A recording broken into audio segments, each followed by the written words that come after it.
This is the Mobile Tech Podcast, brought to you by worldpodcasts.com. Now here's your host, Tech Girl, Miriam Joie. Hi, and welcome to the Mobile Tech Podcast. I'm your host, Miriam Joie, and today is Monday, November 18th, 2019. My guests are Tzach Hagar at Facebook. Did I say that right? Did I get it? That's pretty close. That's impressive. Pretty close, right? Pretty close. That was very impressive And Darren Miller of Fandroid. Hi, Darren. Hello. So how are you folks? Everything cool? Yeah, things are great. We're in sunny Tel Aviv. So we're in Tel Aviv and in Israel, in case for those of you who don't know. And we're at Facebook headquarters of Israel to talk about Facebook Lite. And that's why I have Tzach with us right now because, well, tell us about Facebook Lite. Like, what would you tell an audience of tech-savvy, nerd, early adopter phone geeks they should do to their phone with Facebook? Right. So Facebook Lite is Facebook Android version that's built from the ground up at the beginning for emerging markets, but then grew to just serve a lot of different needs, from some low-end phones to bad connections or expensive connections. And then it also grew into just people looking for a simpler, more straightforward experience. So it's not necessarily only the low end. It can actually be a high-end phone sometimes and a good connection. But they benefit from just having an experience that's simpler to go. Cool. So obviously we know you created this app primarily for developing markets where performance is limited on the devices because of cost limitations and data performance and data caps, right? Limitations. Yep. But for the person who might have like a brand new Samsung Galaxy S10 or something, modern, what would be the incentive in them installing Facebook Lite instead of Facebook, the regular app? Right. So, I think even when you look at the markets where you have the high-end phones and good connectivity, and a lot of even in the US, you have places where connection is terrible, where you commute in places where the connection is not as good. So these are obvious places where Lite can help, or when going abroad. And then, as I said before, the full Facebook app attempts to always kind of push the boundaries for new product experiences and challenge forward. And I think Lite is trying to be more stable, take a step back, wait until it's fully adopted and understood. So I think for some people, that's an advantage in itself. Yeah. So, you're trying to make an app that will stay usable for a number of years without necessarily being updated, because in developing markets, you've learned. And this was actually a very interesting takeaway from your presentation this morning. Tell us about, what did you learn about the app that kind of blew your mind and didn't expect in terms of updates and all the other stuff you put up on the slides? Right. So I think updates is a very good example where people sometimes never, ever updated their app before. A lot of people just get their apps from sideloading, right? From sideloading, yes. And even just copying from one person to another. They have apps to transfer that easily from one another. And when you do that, not only do you get stuck with the version you got, but very often it's a version that someone in your network got 2 years back, and that's the version everyone uses. And so to work in that environment, you have to make sure that you have ways to start from this very basic client version that's been out there for 3-4 years and still give a great experience. I think that's one of the things that Lite does really well. And so in terms of what kind of surprised me is that, some of the usage patterns you talked about of people don't use app stores at all because downloads is something that's kind of foreign to them, mostly because of data, caps and speeds and cost, right? And also they're not used to just discovering that way. For some people, it's about how do I know how to trust this? Oh, I trust it because my friend is using it. If they're not using it, I will never consider trying it. Yeah. And I think in that case, it's a lot just people that are new to technology sometimes or new to the internet. And that's like an extreme case where, the world is scary when you're just starting out. Sure. Darren, what was the thing that struck you the most in the presentation? Struck me the most? Yeah. Just the sheer amount of churn from users in general when you increase the megabytes per app. The drop-off percentages, it was pretty insane. Yeah. I didn't fully comprehend actually how many people would just not consider downloading something because it had an extra 4 or 5 megabytes on it. And that, to me, was pretty interesting, I must admit. Right. I mean, in the world of Lite, we've been able to see it even influence download rates of when you increase by hundreds of kilobytes to 9 megabytes, which is even more extreme in our world.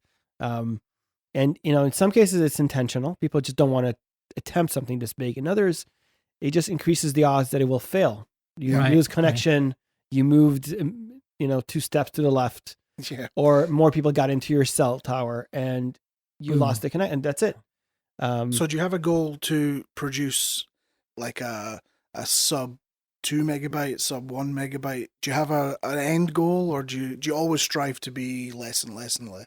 That's a good question. I mean, today we're at, I think, 1.4 megabytes, which is more than the 1 megabyte we used to be. We used to be able to say we're under 1 megabyte. We cannot say that anymore. But we are also lower than the close to 2 megabytes that we spiked at some point. Okay. Oh, wow. Okay. And we're able to fight back. But I think today, when we look at what are the biggest challenges for us, is not necessarily to decrease and optimize further, but actually to be able to stay static. Okay.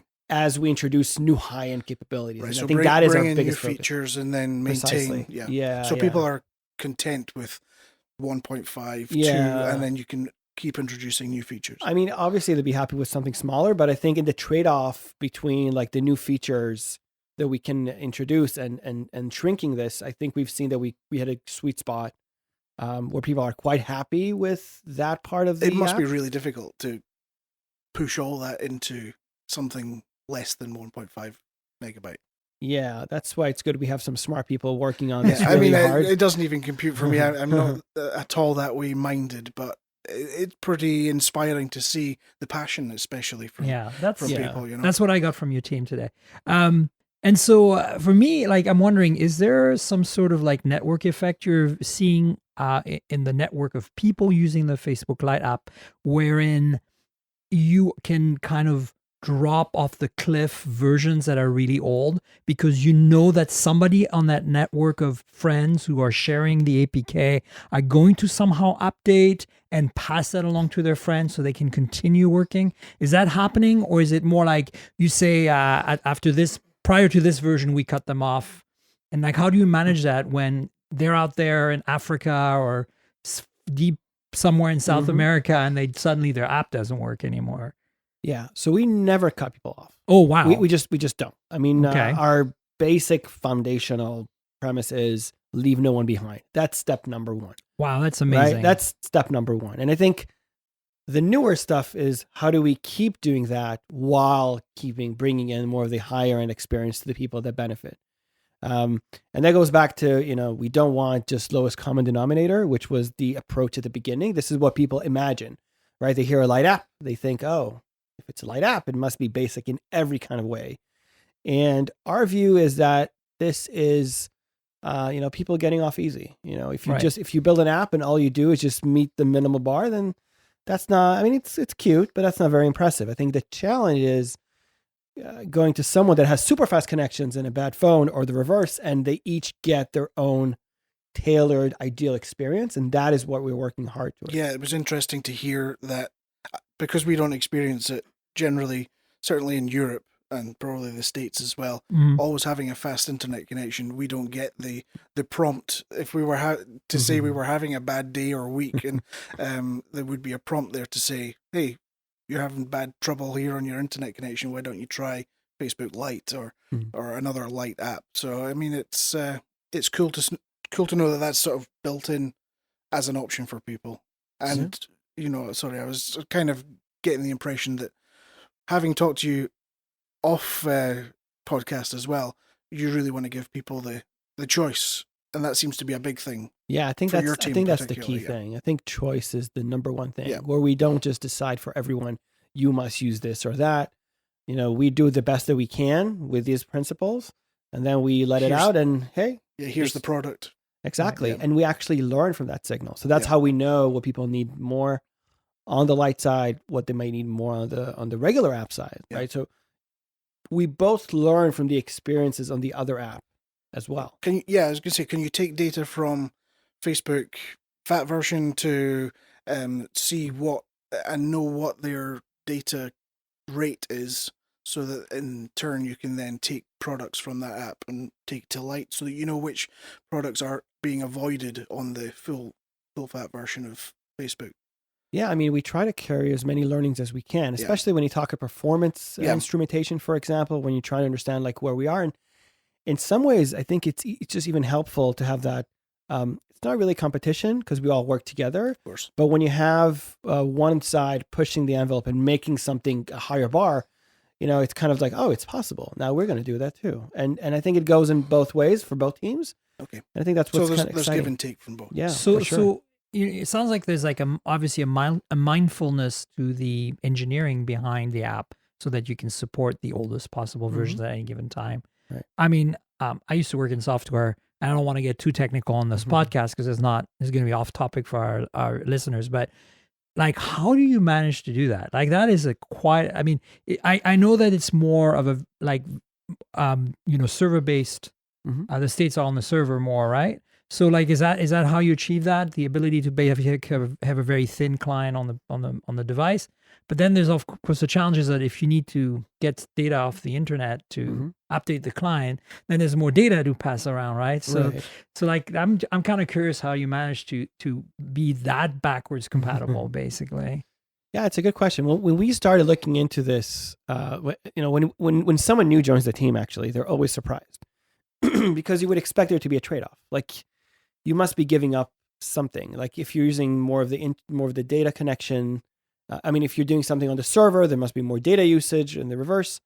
But what the team has been able to pull off is a combination of both, where by leveraging some of the concepts on web architecture and combining that with how a native app will be developed.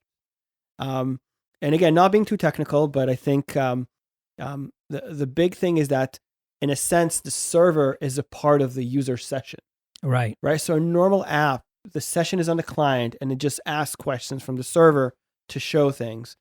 And in Lite, the whole thing, like the server is a part of it. So it's aware of what the user has and what's data it's seen. So it doesn't have to resend unnecessary things. Right. It can be very efficient in doing all those things. And so the architecture is quite complex, but once you pull it off, you actually have this win-win where you don't need to update the client to get new product code. You don't need a high-end phone because most of the heavy lifting is on the server. And you don't take a lot of data because you know what the client already has. So you're much, much more efficient in picking and choosing the right things to send over the wire.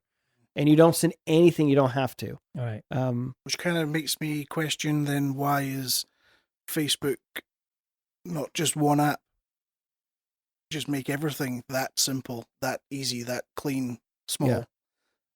I think the answer that, for me at least, is that when you want to push forward fast and introduce the latest things fast, both product but also tech, you need size. And it's very hard to work under these constraints. Sometimes, if you think about it, it can really hurt your creativity if you're limited. If you say, I cannot test unless it's 4 kilobytes. Yeah. Right. And how do you, sometimes it's not the most important thing when you start big. off. Yeah. Exactly. Okay. And so these are examples for things where you would always get it first on the full app. And some of the creative tools and advanced masks and effects that you can have when you're building your content, that's something that will always be more difficult for us to innovate at that same speed.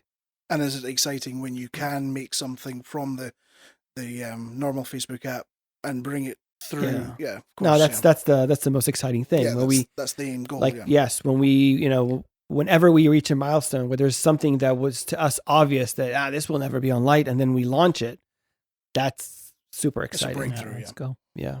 So in terms of like functionality, for those people who are listening to this and going like, okay, maybe I should install the Facebook Lite app and try it out or whatever. I mean, I'm running it right now on a OnePlus 7T with really good internet connectivity, and it's actually really great. One of the things I discovered that I thought was really nice is Messenger is built in, so I don't need a separate app for that.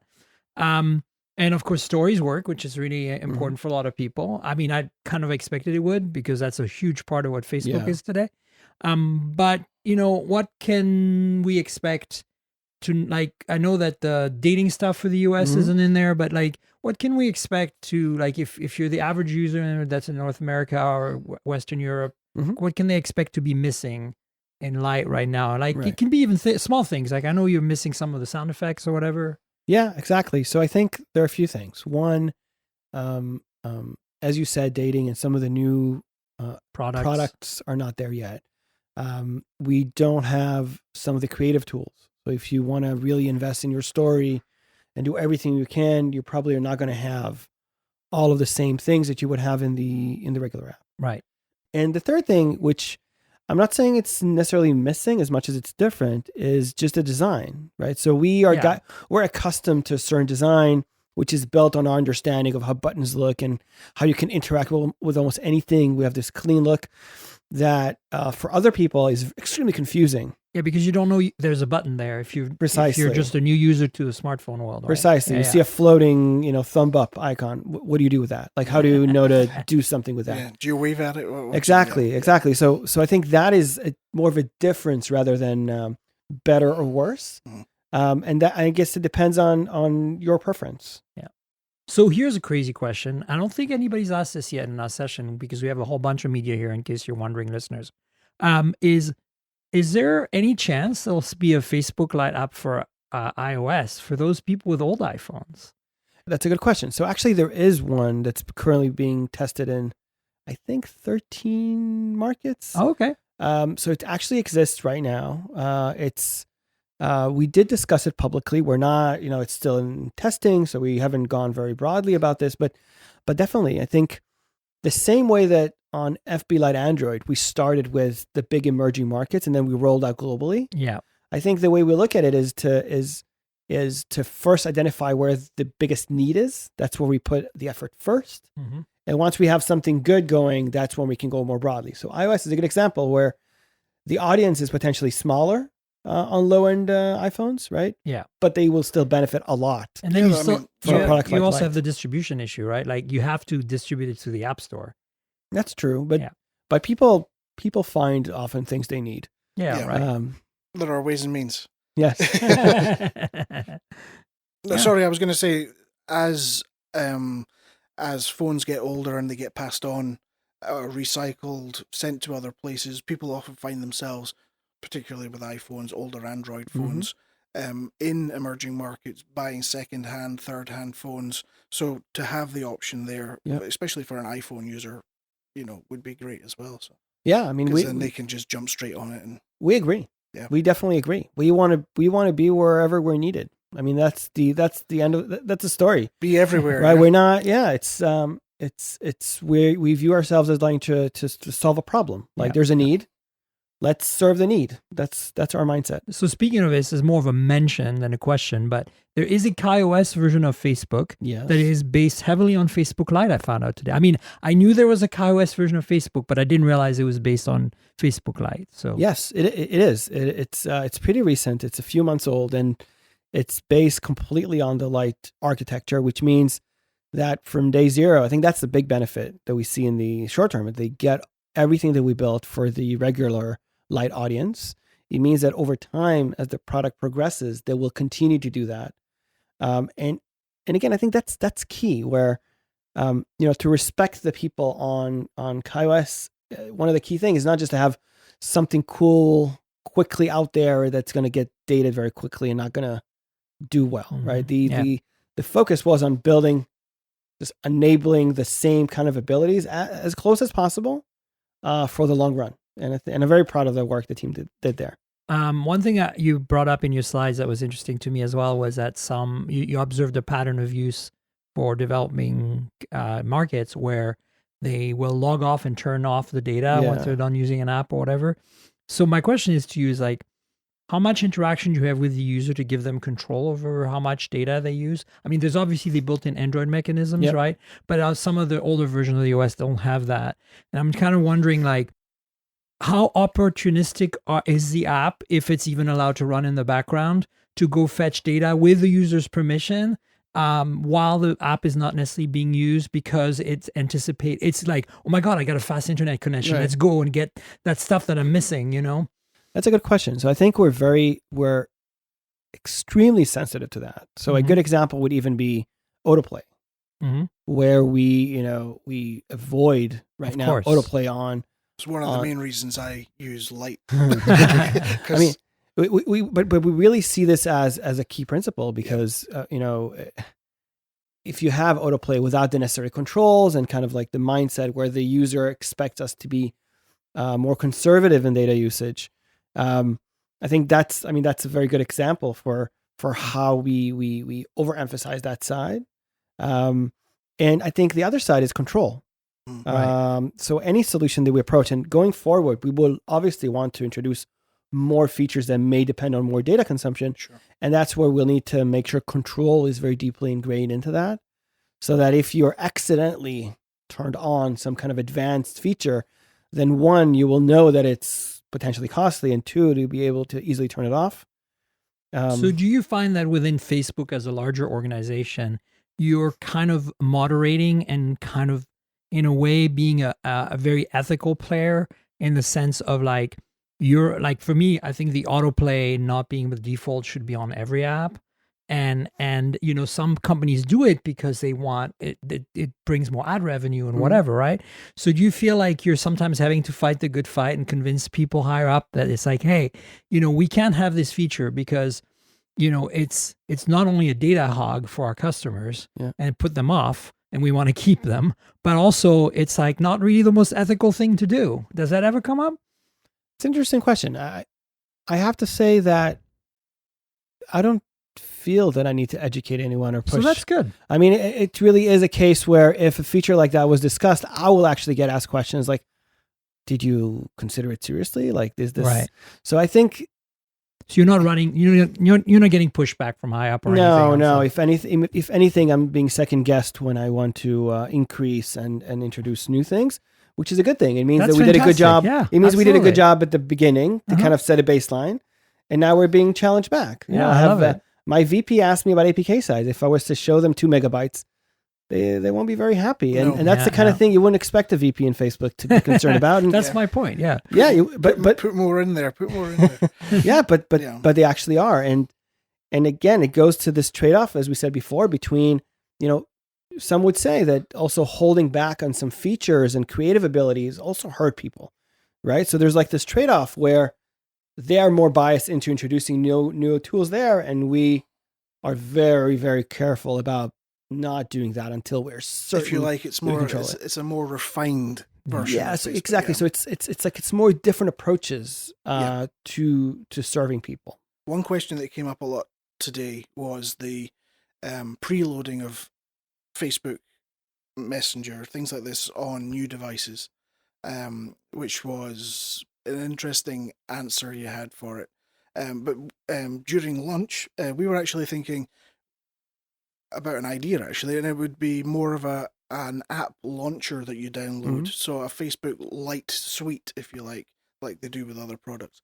And if you have a good connection or a bad connection, it will prompt you to say, hey, you've got a great connection on a good network. Here's the app for you. If you want this one, here it is. Yep. And then it obviously pulls the right app from the air and gives the user the choice at the point of purchase, I guess. Yeah. I mean, that's an interesting direction. We're evaluating all the possible options, right? Yeah. So it really depends on who you are. Here first. I mean, we're looking at all options, right? Because when you look at the world, because first somebody has to go to the Play Store, then they have to go. I want to install Facebook, right? And then they go. They just pick Facebook. Then they have to think, well, actually, I want that smaller version that's Facebook Lite. But if you had obviously one app that gave you the options there, this one's small, this one's big, this is full feature, this one's light, I mean, I think it all feeds back into choice, where that is made up of I see it as two things. One is awareness, and the other is friction, right? So any solution that you pick that delivers choice means that people need to be aware. So that can be either a launcher like this or promotions within the app, on the web, or wherever you may have them. So that's problem number one. And then you need a solution that effectively will have the least friction. Yeah. So one of the potential challenges with a launcher is that it can be like 2 downloads, and it can be. It's a 2-step. Yeah. Right. So again, it's not like it it obviously is like a viable path, but we always look at all those options in these two lenses, like making sure that we're dealing with awareness and then providing options that reduce friction, and together you get choice. One click and then retention. Exactly. How do you do? Yes. How do you do that effectively? Like the best way. It's hard. Since you don't, since you are pretty update agnostic, I guess. Do you ever prompt people and say, would you like to update and do in-app updates? Like, can you do a force or not force, but like suggest? Yeah, I mean, we do suggest updates. So if you want to get, for example, when we added support for a live video module, that is like a new capability that depends on OS integrations, etc. You couldn't do that with the old versions. But the thing we want to make sure is to always so all the product that doesn't require extensions keeps on working. Right. So there is value. There are advantages. There's this. We also, performance gets improved with every version. So we do a lot of performance improvements. We try to shrink the app further. So these are the things that come with the client. But most of the product logic, it doesn't change. It doesn't change. And even if tomorrow we were to launch dating, for example, that would automatically work all the way back to the first client. Okay. Wow. Cool. Probably. One last question for you. I'm kind of wondering about in terms of the I know that the part of Facebook Lite uses some open source contributions, right? Okay. Like you've probably over the time by developing this app have found new creative ways of solving engineering problems. How much of that stays in house? How much of that gets open sourced? And how much of that maybe stays in house and gets used for maybe future apps, like a hypothetical, Instagram Lite or something like that? That's a good question. So I think that the number one thing is knowledge sharing. So internal, obviously, we do it a lot, and it's not a secret place. We don't have a secret Facebook Lite spot where we don't share with IG. Why not? And Everyone the rest of needs Facebook. a secret place. Well, I have a secret place, but I don't keep the secrets there. I just hang out there. So, I mean, we do share knowledge across and also in the industry all the time because we think we really do think that doing Lite the right way is very important for the industry. We really think that. So that's one. The other side is, some of the libraries also that we use and work with are internally built, but they get a lot of their traction from Lite. So we actually, in a sense, we are their main or biggest product, and then they get pushed out. And you're familiar with React and other products like that. So all those technologies in Facebook at some point in time were tested, were working with on Lite or not, and that contributed a lot to that product. Right. So I think it's a lot. Most of our contributions so far have been the improvements and the push that we made to those Facebook platforms that would then get out, sent out. Totally. Well, Tzach, thanks so much for being on the show. Thank you for I having want me. to kind of end by saying, and I'm sure you'll agree, Darren, that you've been using the Lite app for quite a while. I will If exclusively you are use it, listening to the show, and you're using Facebook, consider trying the Facebook Lite app. I've been using it for a bit too, and I feel that for me at least, it's a better experience. No autoplay. But also, I think for some people it's going to be a little difficult because they're used to a certain design. Yeah. But I feel like, if you use Facebook and you want to try something a little bit more light in every way, not just in large, but like light-footed, it's like driving a lightweight car compared to driving a heavy car. It's just a very different experience, and it might be a very cool experience. So try it out. I've always been fascinated by it, but not really that convinced about it until this trip. And I decided, let's consciously try using the app. And now I'm like, yeah, I think this is cool. And I feel like I've learned so much from this experience. So thanks for having me here. But, keep up the good work. It's Thank great you. stuff. And thank you for coming. Thanks. Back in the studio here for a minute to record a quick interlude. While we were doing this podcast in Tel Aviv, which was very early this week, some news landed that I felt was important enough to cover after I returned from Israel. John Legere is stepping down as T-Mobile's CEO in next year, in 2020, May 1st to be specific. His right-hand man, Mike Sievert, will be replacing him, the CEO of the company.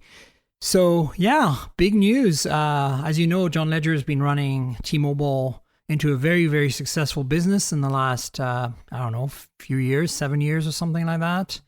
And, has done some really big changes to the industry because of it. He's really helped the mobile industry in the US, the carriers, the operators, be competitive. And I think that's been very helpful. So obviously it's a bummer that he's leaving. I'm sure he's going to be up to some interesting new things. And he might still stick around long enough for that T-Mobile Sprint merger, whether that actually happens or not. It looks like it will be happening though. So there you go. That's a bit of news that I felt needed to be mentioned on the show. And so now let's resume back in Israel. So what do you think, Darren? Cool? Yeah. Facebook Lite, you've been using it, right? I have. I've probably been using Facebook Lite now for a year.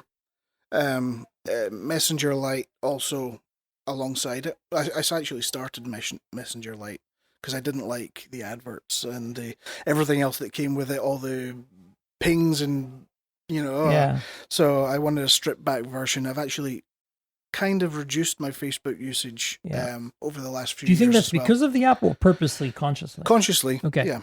And so I mean, I've only been using it for like a few days now, and I like it. It's different. The design's different. It takes a bit of getting used to.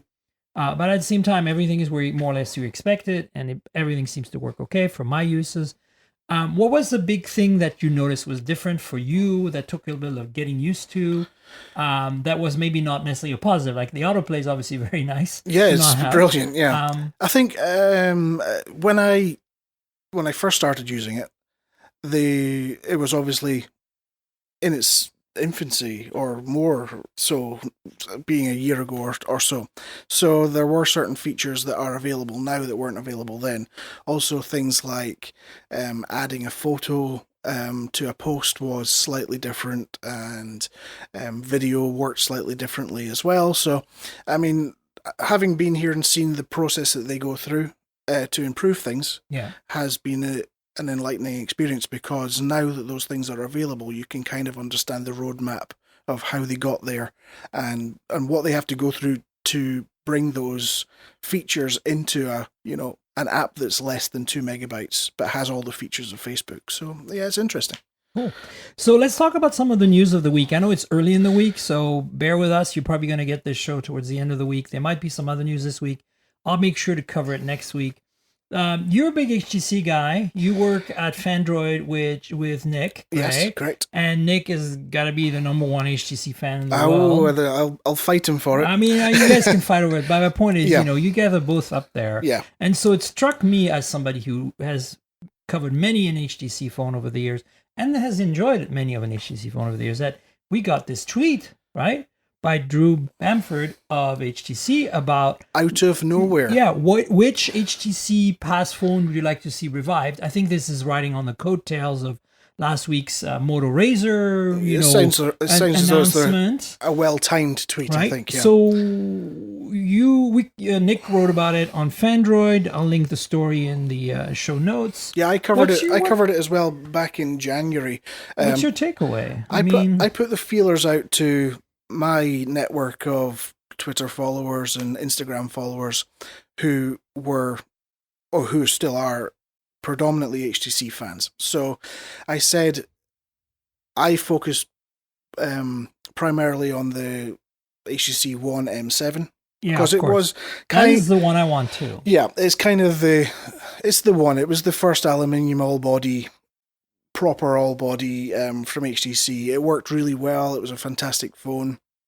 It virtually indestructible. I think I dropped mine more times than I care to imagine. One of the first Android phones with optical image stabilization. Is that right? Yeah, well, there you go. I mean, the ultra pixel camera had 4 megapixel, which is low in terms of detail, and But it also had the ultra pixel, yeah. But it had ultra pixels that were 2 microns. And at the time, that was a big deal. That combined with OIS, which was the first on Android, or at least not the first, but one of the earliest. Yeah. It made good low light performance. Now, you lost some detail in daytime, which is why today we have phones that are 12 megapixels OIS and large pixels. So basically, HTC kind of wrangled the entire industry to go to large pixels and OIS. They kind of pioneered that, yeah. And to me, that's why the M7 sticks out. I mean, not to mention the really good unibody metal design. Yeah. And it was something that nobody had ever seen. Front-facing speakers that few people had done before. I mean, there's so much. But so what do you think? I mean, obviously, we agree that M7 would be a good candidate to bring back. I think so.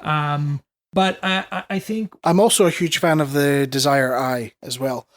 the Desires in general for me, the Desire 816 is one of my favorite. Yeah. If you look at today's Pixel 4, that it looks like not the camera, of course, design is very different, Yeah. but the curvature, the design, the back panel. I think it's got more in know. keeping with the Desire Eye, with the sort of the two-tone Totally. and the Yeah. surround. I'm gonna read the tweet so people know what I'm talking about. So Drew Bamford of HTC tweeted, "Which classic HTC phone would you like to see us bring back with today's technology?" That's a very heavy loaded thing. My gut feeling is I would love to see them, in a way, kind of doing a retrospective, but bringing, giving us what the Pixel 4 should be. Like, think about this for a second. Give it a similar price point, but with more storage, a bigger battery, and a third ultra wide camera. Yeah. Which I think is kind of the minimum to pass a flagship test today, and which is lacking right now. Of course, this would not be a Pixel. It wouldn't have a pure Android experience. It would have a what we've seen on the HTC 12. Or they could go Android One. Or Android One, yeah. But the bottom line is that's, I think, where they should go right now. That would be interesting. I mean, HTC is kind of irrelevant as a phone maker. I hate to say that. I kind of tend to agree. So it's not going to save them no matter what they do, but I think it could create some buzz. Buzz, but is buzz enough? I mean, that's the number one question, really, isn't it? I mean, it's fantastic to hear certainly somebody like Drew come out and ask that question, but is he a year, 2 years late at asking that question? I mean, the other question is, like, with the M7 design today, how is that realistically feasible? Look, if you look at another Scott Croyle, right, left HTC to go Nextbit, of course, and then Nextbit got acquired by Razer. So if you look at the heritage there, the lineage, you have the M7, which if you morph it into something more square, or maybe blend it with some Desire polycarbonate designs, you end up with a Nextbit Robin. It's a very squared off, but it's got the dual front-facing speakers, right? And now they took a lot of and what now was you good. Take that and you turn that into a aluminum unibody, right? So you take the M7 kind of formula, squared away, and you get the Razer phone, and Razer Phone 2. But that's not what people want today. People don't want bezels. They don't want chins and foreheads. They want front-facing speakers, but they want them to be like tightly integrated in an ultra people don't know what they want. I mean, think it's the best way to say the HTC 12 Plus, right? The one you're using still, which is the last flagship that we got in the US.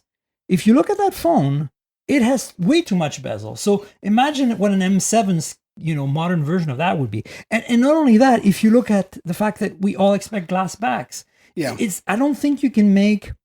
Personally, I don't like glass. I wish the glass would go away. I personally don't mind, but I'm just saying, like, if you want to make a phone today that has wireless charging, NFC, all that stuff, glass back, it kind of makes more sense. So it makes more sense, but it's not impossible to do it with aluminium. But I'm almost tempted to suggest that HTC remake the HTC One X.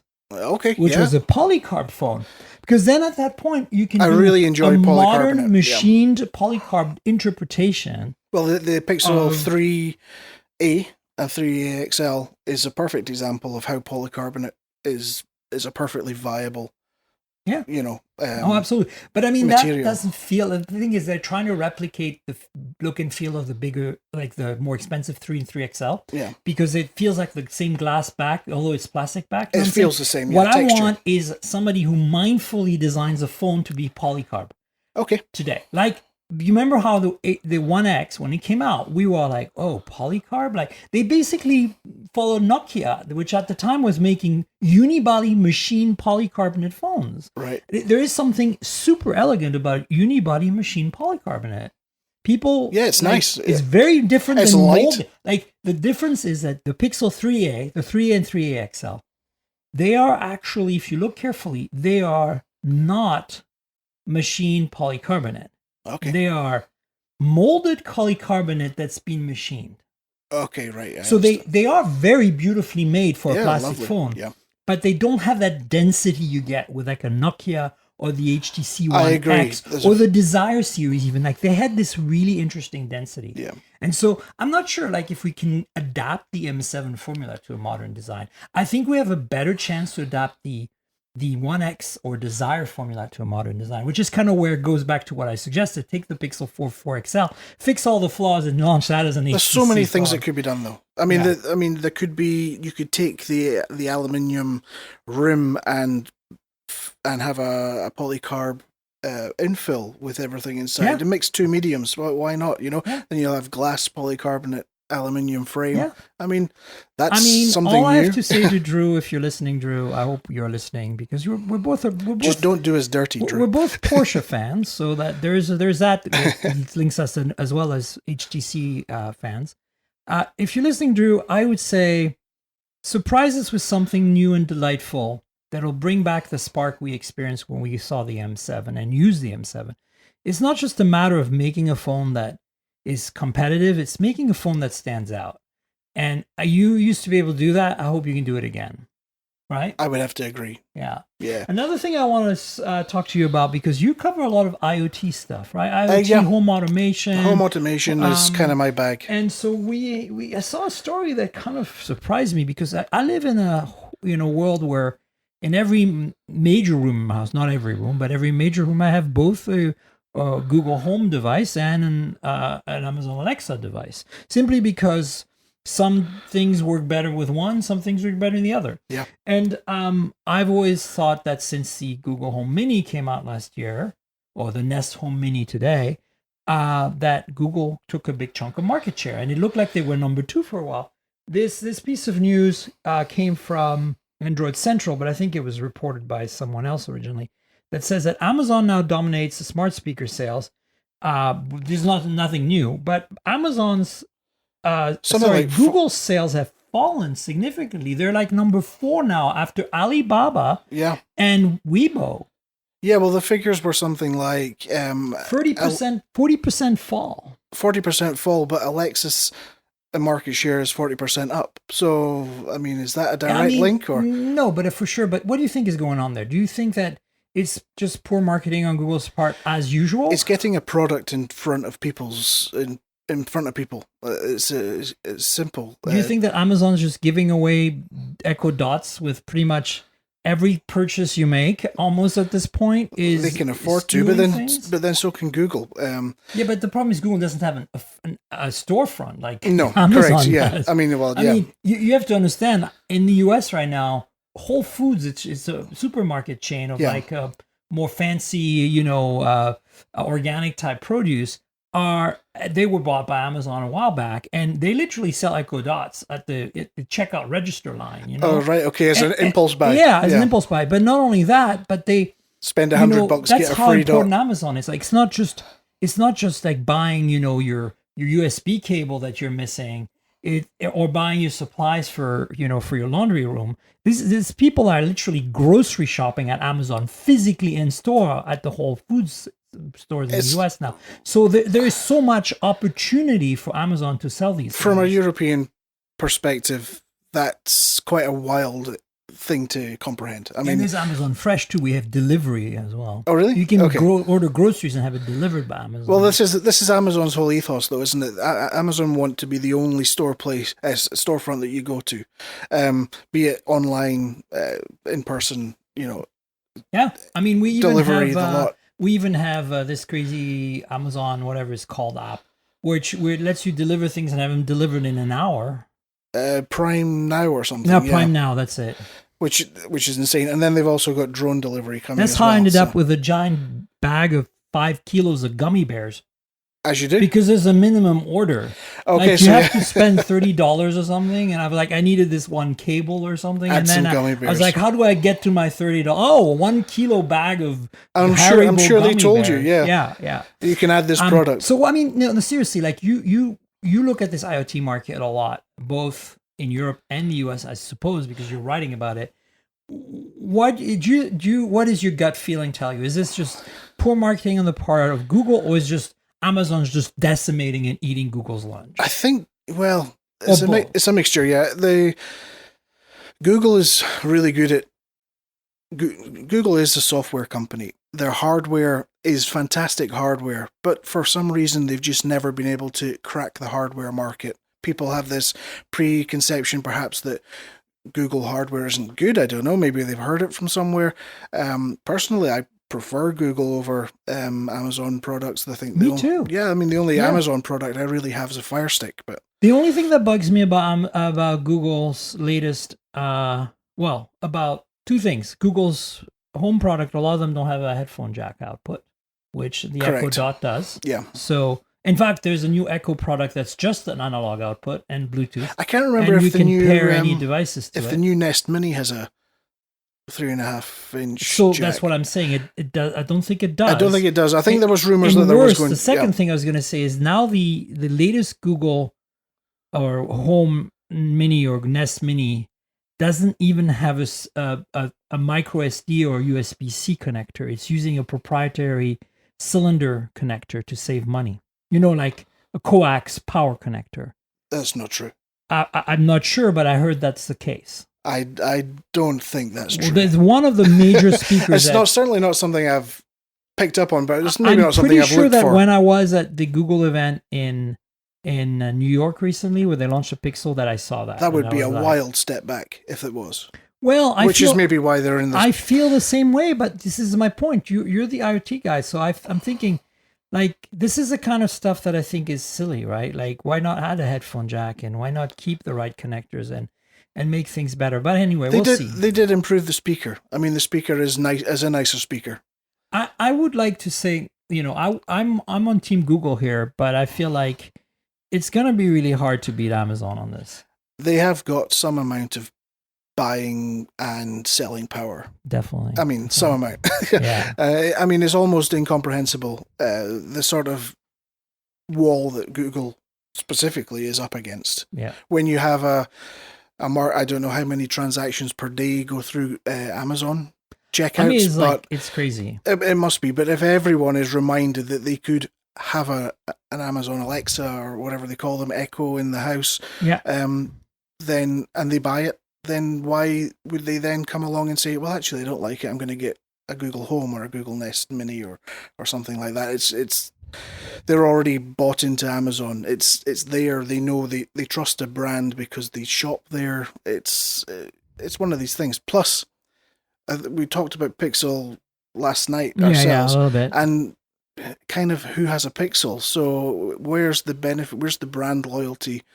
Sure, well, I think Google people will do it. I mean, for me, it's a better assistant. So absolutely, and this is why I'm torn by this, because if you look at my usage patterns at home, I talk to Google's Assistant about the important stuff. Yeah, but I talk to Alexa about menial tasks, the turning on the lights and locking my door. I never ask Alexa for the weather. No, I never ask her about. And I just said the keyword, everybody's machine's going off. But I never ask her about, like, my calendar, because she doesn't have access to it anyway, because Google has way better access to my calendar since it's Google Calendar. Yeah. I don't ask her about my flights, because Google keeps track of that. I don't ask her about, like maps and traffic, because Google and Waze do a way better job. So she's just kind of stupid. And she's not getting really smarter, because I'm not giving her the data for her to get smarter. She can't learn. Yeah. So that's why, I don't want to say this, but I want to be on Team Amazon. But Team Amazon, the only thing they're doing for me right now is turning on and off my lights and letting me shop for cheap things cheaply and quickly. Buy gummy bears when you don't need them. And I'm a big fan of the gummy bears. So of course, yeah. It wasn't like it was a crazy purchases in the quantity of gummy bear, but not so much because I like gummy bears. Right? Yeah. Okay. So the other thing we want to talk about is, I don't know if you've been following the crazy Huawei ban. It's something that hasn't affected me. It would if you had a Huawei. If I had a Huawei, yeah. But, because I think a lot of Europeans don't understand that this is not just about the US and China duking it out in a stupid way. This is about the Huawei losing the access to Google, meaning which is that big. If you have a phone and you need it updated. So there's good news here is for especially for your audience in Europe, is that the Huawei ban is hasn't been removed. No. But the temporary, so when they initiated the Huawei ban, a stupid government, they decided that, phones that already had all the Google and stuff, all the products that already had Google services on it could continue to be updated for a certain amount of months. I think it was 6 month duration till November. And this has now been extended by another 6 months. Okay. So that's the news. I'll link to a story. So by it's like a Engadget. rolling, we'll give you permission as long as you comply to our kind of wants and needs. I don't know and- what the details are. I'm going to Yeah. put the story in there. It is basically a story that many people have reported, but my old alma mater Engadget. It's a New York Times story. So Trump administration set to extend Huawei license. So basically, that doesn't mean that all of a sudden the Mate 30 Pro and the Honor 9X Pro, which are the first two phones that don't have Google mobile services, are going to suddenly work again with Google. It just means that if you have a P30 Pro or like a phone that already had Google, it can get updates for another 6 months. Okay. So that's actually pretty good news today. But Yeah, it's good. We were expecting and we're waiting actually for a complete drop of the ban on the devices side. So the ban's not going to go away in the sense that Yeah, because it worked too. that idiotic government still wants to block them from the base stations and the networking gear. But in terms of device like terminals, phones, laptops, there is a potential, the possibility that they're going to let that go away. Because apparently what's happening is US companies like Google and Facebook and Qualcomm and Microsoft and Intel that all do business with Huawei are petitioning the government very strongly. They're Quite saying, rightly, this I is think, yeah. stupid, idiotic. We want you to change it. And apparently there is some reception in our regime right now about it. So anyway, but that's another small bit of news that happened in the last few days. And the final one is not really news. I don't know how you're familiar with Nubia. Not at all. Okay, do you guys have those in France? You live in France, and yeah, I mean, you're from Scotland. We so- have, yeah, I am, but the France is a weird market. Oh, I know. It's weird. But I mean, you do have lots of connections back home in the Yeah. United Kingdom, so you probably talk to your friends there. Do they see Nubia devices? It's not something You that ever don't comes know, onto the radar. I mean, the majority of people are iPhone users, Yeah, or yeah. they'll use a Huawei, or they'll use something else. So I mean, it's not something, and certainly not in France. It's not if you're a French customer, you're using 6 months ago last year's tech anyway. Yeah, and that's what you're getting on your carrier. You don't get the newest devices. So Nubia is an interesting one because they're mostly ZT. They originally were part of ZT like as a sub brand. Yeah. And then they spawned off like ZT let them go, fly away little bird. And so they're now an independent Chinese phone company. And the reason they're interesting is because they've been making gaming phones mostly, the Red Magic series. And the Red Magic phones are really affordable, really high performance gaming phones. So like Snapdragon 855 Plus sells for $450 US, like wow, right? Yeah. They've also for a long time now, or a few years, made like cheap phones, flagship phones, just normal phones. Like, they're a small player, and even for China, they're a small player. But last year at CES, they showed a phone that solved the the not having a notch problem. Okay. By there's several ways you can do that, right? Yeah, One is to have a pop-up camera that motorized that comes out. And another way is the way they solved it. They put a second display on the back that covers most of the back of the phone. And then you can use that back display completely as a normal display to pick your side, but you get a smaller display. And then the cameras are there, so you can do a selfie with the rear display. Yeah. And then So it negated the need you for don't it. need Yeah. a pop-up. You use the main camera. And anyway, That's it. they showed a kind of a product that was out in other parts of the world at CES US. And they said, we're going to do something like this for the US market at some point. And we're like, yeah, maybe. It's Nubia. It's not a big company. US market is probably not a big market for them. And then sure enough, they launched this Nubia Z20 in August. And it came out. And it's basically a more modern version of this phone they showed at CES.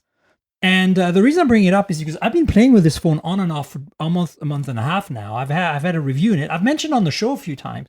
But The Verge dropped their review of it.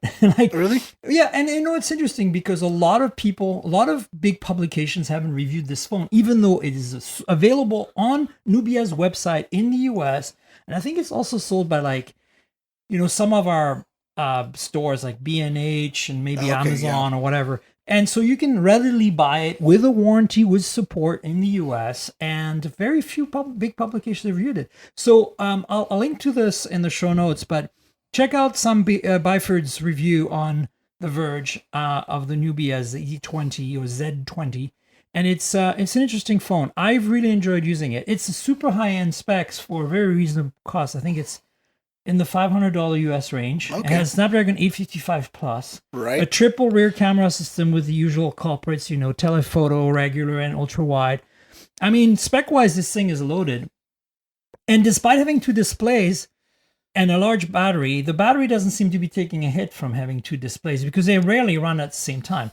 But you can take a photo of someone and you're looking at the front display and have the photo you're taking of them displayed on the rear, back, yeah. so they can see themselves and they can adjust themselves. It's very vain. It has some interesting features like that. It has also a thing where if you're in gaming mode, the rear has like this glowing pattern, kind of like the Razer phone does, but instead of a permanent etched in the metal and plastic and glass like pattern, it's completely programmable because it's got a full-on 720p 5-point-something-inch display in the back. And then there's another mode where I think you can like have an always-on ambient display in the back, so it has like no notifications in time. Okay. And it knows which way it's facing up when you put it down, so it shows you the notification on the You're right. selling it to me. No, I mean, it's interesting. And so I just was like, I wanted to talk about the Z20 again on the show, and I was like, it's kind of like been around for a while now. And do you think it's one of these things that because it's not its name isn't in lights like I think it's very iPhone, obscure, but it's a good phone. I played with it for a while, and I'm just glad that The Verge finally reviewed it because I really haven't seen that many reviews. Did you say they pulled players. it though? Did you say they pulled the review or not? No, they reviewed it. They reviewed it. Okay. What I'm saying is a lot of the publication you'd expect to review this phone just didn't touch it. Like Right, they didn't mention it, which I think is interesting. But they have their eyes on clicks and views and and there's not a headline grabber, is it? Yeah, I was just excited to see that they covered it. So it sounds like a bit of a device for the money. I mean, it's not bad. What is your take right now? Like, you cover a lot of IoT and home automation. What's the hot thing? What's the thing that my listeners who are early adopters, tech savvy people should be watching out for? I mean, obviously the whole smart speaker thing is a thing, but that's a thing. Everybody. That's mainstream. That's the starting block. Right. If you want to start a smart home, get yourself a smart speaker. Find one that works for you. Find one that works with you. Alexa doesn't often work with you. It sort of works for you. Right. So do that. That's your first thing. And then see what products or what you think is going to make your life easier. The Samsung Bixby washing machine. Right? Yeah, absolutely. That. I've been doing smart home stuff personally in my own home before I started talking about it and like writing about bits and pieces. And I started with the premium, high-end, expensive stuff. So Philips Hue lights. Right, yeah, they're great. Google everything. Smart switches from Wemo, which are like, in euros, like 40 or 50 euros per switch. Wow. And it's too much. You end up 2,000 or 3,000 of anything in the hole before you've got what you want out of it. And the more I dig and the more because I don't mind paying that to find out that it's useless, and then I'll find something else. So I go for lots of different products, test what works for me, and then work on recommendation for other people. And I would say first thing to do is evaluate your house. Mm-hmm. What do you want to automate? So primary things are televisions, so that you can keep them wires hidden. You can find a plug, put some conduit down, make sure there's a Wi-Fi plug. It gets rid of the switching of the television on and off for a start. One of those things. IR blasters that you can program to do everything, so that you don't need a universal remote or any remote controls in the house, apart from maybe your Fire Stick remote or something like that. Switches in general, for light switches. Switches for random devices that are difficult to get to, perhaps, or things that you don't have immediate access to. But if you were to say, Alexa or Hey Google, go and switch off the washing machine, or switch on the water heater, or anything like that, you can put an inline switch in. And I've found that you can do this really cheaply. Right. So from smart home stuff, if you want to start, get yourself a smart speaker. That's the thing. So they can start to learn your voice, and you can get used to just barking orders at your home. Yeah. Exactly. Because it's a kind of an alien thing. When you first start doing it, you kind of feel weird. Yeah. I mean, weird's the best way, but you also feel kind of bad that you're shouting at your house to do stuff. What's the second thing? The second thing, evaluate your home. What do you want to automate? Third thing, start buying Wi-Fi switches. I mean, it's as simple as that. So I would recommend Sonoff basic Wi-Fi switches. They're about $4, $5 per switch.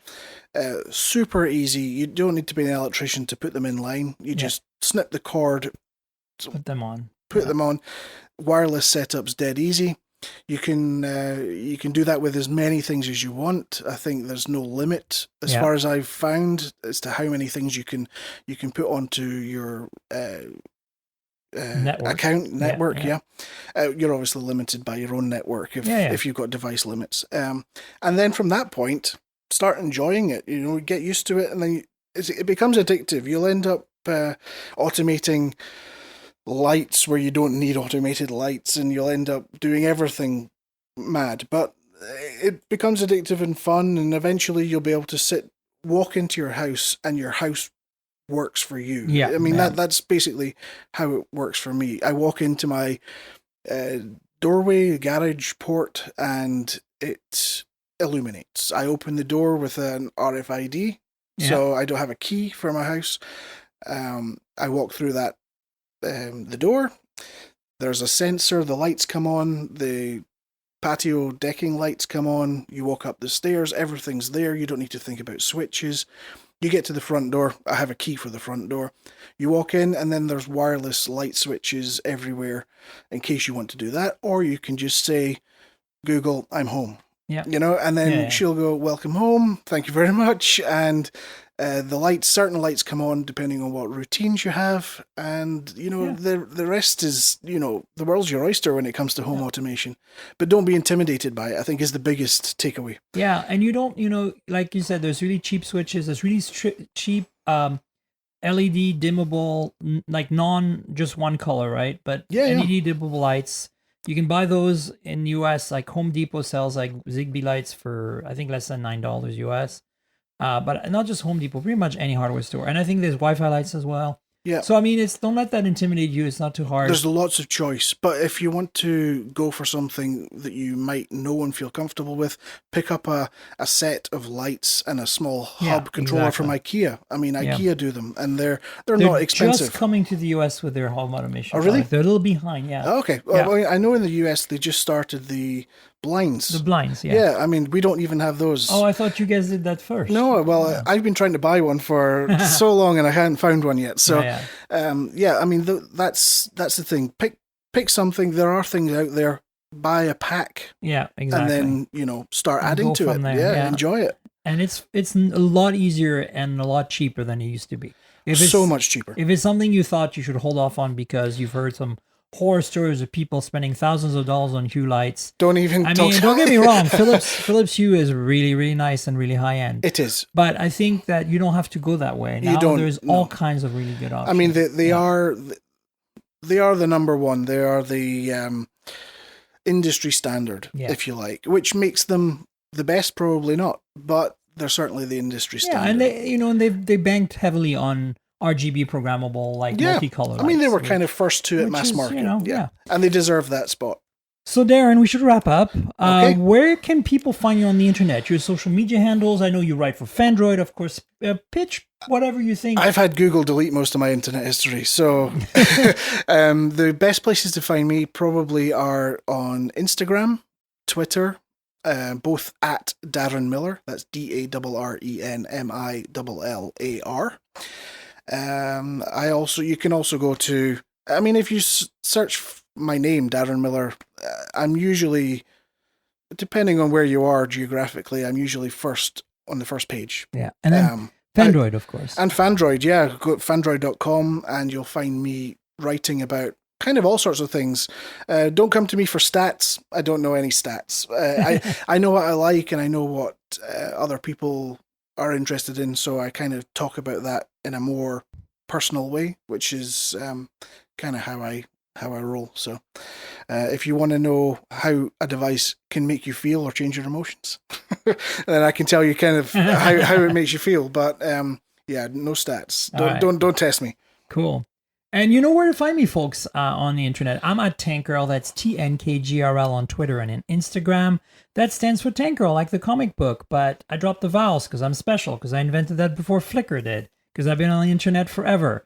But check out my Twitter so that you can comment and discuss the show. If you want to ask me questions or correct me about something, by all means do that on Twitter. You should also follow the Instagram with the same handle, Tankgirl, TNKGRL, because that's where some pretty photos pop up. Photos I take with various phones I review, photos of the phones I review, etc., etc. And then, of course, there is the podcast at mobiletechpodcast.com. If you stumble on this show by accident and you want to subscribe, there's an RSS feed at that URL. That's old school. Probably the easier ways to use Google Podcasts or Apple Podcasts or Pocket Casts or Overcast or even Spotify. You can find us everywhere. If you do subscribe and listen a little bit, please rate us and review us. And I say us, this is me and my guests. Put a review, put a rating. It helps, right? And then finally, I want to say there's a YouTube channel that goes with the podcast, youtube.com/Miriam Jouar. That's my full name spelled out after the YouTube URL. You'll find my name in my Twitter account. If you don't know how to spell it, just tack that on to the end of the YouTube URL and you'll find some videos, content that supplements the podcast with unboxings, reviews, hands-ons, that kind of stuff. So check that out. I was at the LA event last week of the Razer, so I have a video on that. If you listened to last week's podcast, we covered it extensively. This is the kind of stuff you'll find on the YouTube channel. And then finally, I want to thank our sponsor, Audible. Audible.com is where it's at for audiobooks. If you like reading books, but for some reason you can't read them because you're driving all day, you're a delivery driver, something like that, Audible is a really great place to get your bookworm going, basically. So, they have a great selection. I love that a lot of their books are read by the authors, which really makes for a really unique experience. And if you want to support the show, we have a special deal through Audible. So you get 30-day free trial, and you get to keep one of the books that you download, which is pretty awesome, even if you decide to not renew at the end of the 30 days. And by clicking through the link in the show notes, you can actually support the podcast. It helps us if you consider joining for that 30-day free trial. And if you're already an Audible customer, of course, it doesn't apply to you. But if you're not, please consider clicking through the link. It's audibletrial.com/mobiletech. That's audibletrial.com/mobiletech. So please check it out. Thanks to Audible for being a long-time sponsor of the show. Really appreciate it. And thanks to you, Darren, for being on the show today. It's my pleasure. Great to meet you in person finally as well. Yeah, finally. It's like one of those things where we saw each other on the internet. The internet is a big place. So, folks, stay tuned. We'll have another show next week. And until then, cheers, everybody. This has been the Mobile Tech Podcast with Tank Girl, proudly presented by worldpodcasts.com. You can visit us online at mobiletechpodcast.com.